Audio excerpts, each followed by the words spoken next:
We are, of course, really interested in goals and the results and those outcomes. That's what this is all about. And hopefully I can give you some informative information today to help you in the gym create better health. So goals, taking action. Taking action is the easy bit. Right? Often when we start something new, we all feel really enthusiastic to get going. But I'll talk a little bit about the way that I help my clients get results. So I have a varied group of clients, professionals mainly, that are busy. For them to have an unrealistic training plan would really just run them into the ground. So what have I learned? Well, on a personal level, I realised that your frame of mind and what you're putting into your training is of utmost importance, because if you've got a high pressure job, then the last thing you really need to do is to be training hard. So I asked you guys before this webinar, what was your top goals? And these were what you gave me. So fat loss, get stronger, tone and shape. I was really interested, how long been trying to get these results? And you said 2 years to too many years. So some of my experiences again, I've been training ever since I was 17 and I'm 42 now. It's a long time. So I've been through many peaks and troughs with my training. So I know what it feels like to be stressed, to be depressed because you feel like you're not getting results. I've spent 5 to 10 years sometimes in ruts with training, not really realising where I was going because I didn't have anyone to show me. So hopefully that's what this short webinar's going to do for you. You know, I've had clients turning up stressed, and most of them think that they want to be beasted. So they want to be drilled into the ground. And I've actually sent some clients away before saying, look, you know, you're too stressed. I can obviously see you're tired. You're not in the state that I can train you. You're not going to be getting any benefits from this evening. So go home. And I personally think that's the best way that I can look after my clients. And I think for you, when you're looking at your state, that's what you want to be thinking about as well. So looking after yourself, thinking about stress levels, thinking about what your day had entailed, whether you've eaten regularly, whether you've slept well the night before. So these are really, really important things to take into consideration when you're looking at what you're doing in the gym that day or the rest of the week. So results, of course, are an individual thing. And I'm primarily about building health. And by health, I mean the nutrition, lifestyle, the rest, and the mindset that goes along that. And if you think about those elements there, imagine that that was your reserve, or that was the amount of health you had. If you minus stress plus the output, i.e. your working hours, you know, what your training session's like, then you're going to come up with that sum of where you are right there and then, and how you should be looking at what balance is. So balance has everyone confused, and the reason it does, or it has, is because no one really gets a idea about actually what balance is, because there's so many examples out there of people out of balance talking about what balance is. And adaptation, and that's meaning the results that you get when you train, are a given. So if you're training, you are going to get results.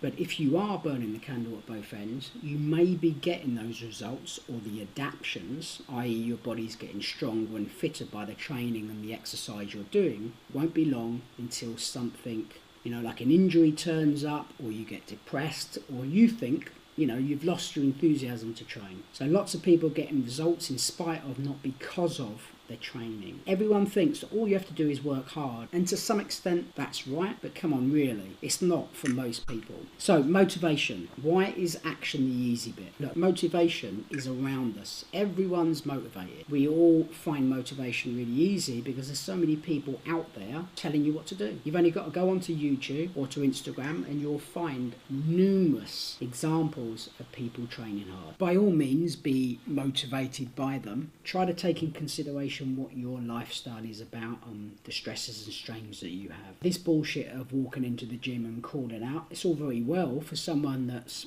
able to prep their meals every day, get ample sleep, but what do you do for the guy or woman that has a full-time job, has kids to look after, has very little time to do all these things? Do you think beasting them in the gym and them having to crawl out is really going to last long? Are they going to be able to balance that with their lifestyle?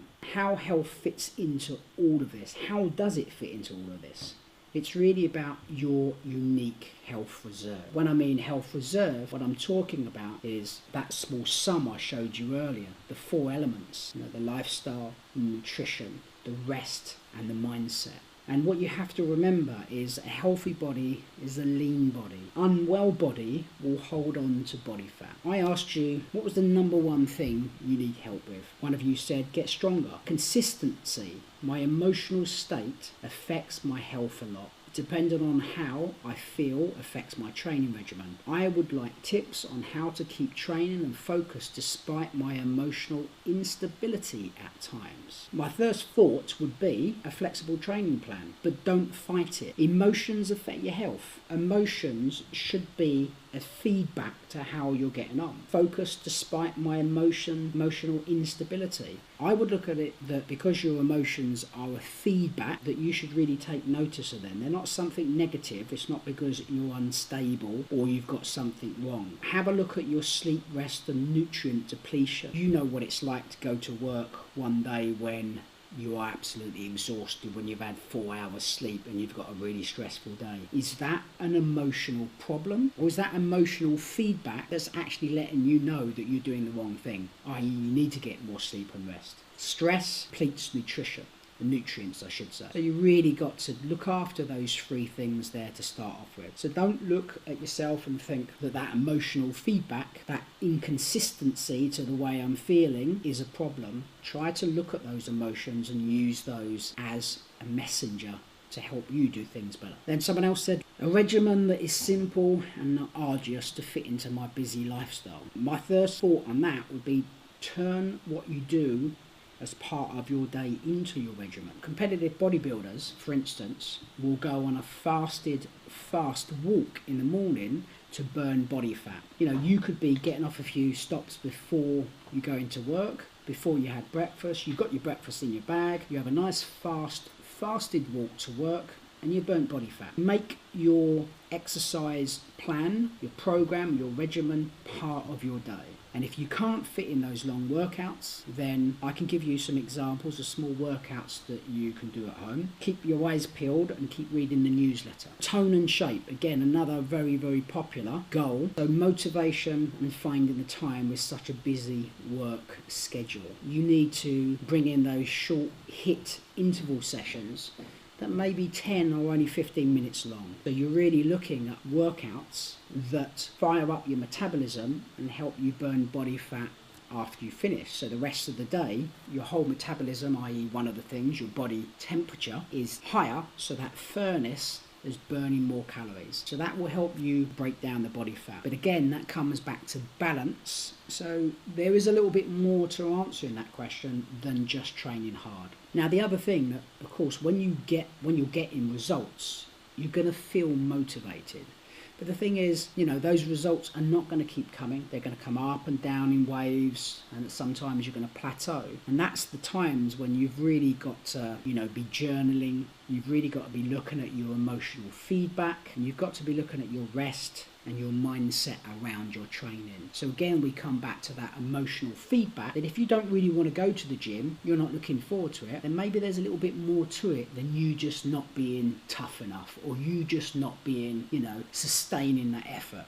Maybe you really need to come back to the base and look at your lifestyle. Coffee does add to adrenal fatigue. If you're already tired and yet now you're drinking coffee so you're tired and wired, then that feeling can interrupt with your sleep patterns and how you're resting in the evening. So just be careful how late, of course, you're having coffee. But again, use that need for coffee as a signal that you are really screwing up your lifestyle in terms of rest and sleep. There's many examples of people, and I hate the saying, smashing it, like boom, yeah, I'm in the gym smashing it again. But again, these are the highlights. People are showing almost as a way of boasting. They're looking for likes, Perhaps they're even looking for admiration. But the trouble is, we need our own admiration. And it doesn't matter how many likes, it doesn't matter how much you're beasting it and all these examples of how hard you're training. When the camera's off, what's happening? You know, what sort of state are people in? Because I've seen fitness professionals that are in a mess emotionally. Try to look at who you're following and really take it with a pinch of salt, because they're not you, they don't have your stresses and your lifestyle. And as for outcomes, well, here's the end really of the point that I want to make in this webinar. Results are one thing, but if results are short-lived because you're training so hard that you can't maintain the effort, then what is it all for? What actually is the outcome? Because, you know, I hear a lot of people that, and myself included, have trained for years, hard, squatting this, running, jumping, competing in this, and in the end, they just end up with adrenal issues, i.e. they are fatigued, run down, and all they talk about is getting old. So the outcome really has to be about creating robust health, because with that health, any of the other goals are possible. But if you run yourself into the ground, it doesn't matter whether you got a six-pack, whether you're shredded, whether you're in shape, whether you look fantastic on the beach, you're not going to have that emotional feedback again to actually be able to enjoy being in your own body. So I'm going to wrap this up now. I hope that that has been informative to you. And as I say, keep reading the emails. And if you've got any questions, you know where to find me. Thanks, guys, for logging on. And I hope you found that informative. And I'll speak to you soon. Sound test. That's not me giving myself a round of applause. Just going to pause this a second because I'm getting some feedback from, I believe that is UK, because I can hear you putting the cooker on. No one could have planned for this one. I love this. This is funny. This is a highlight. Hello, Kay. Kavashni, is that you? You are live on air now in front of everyone.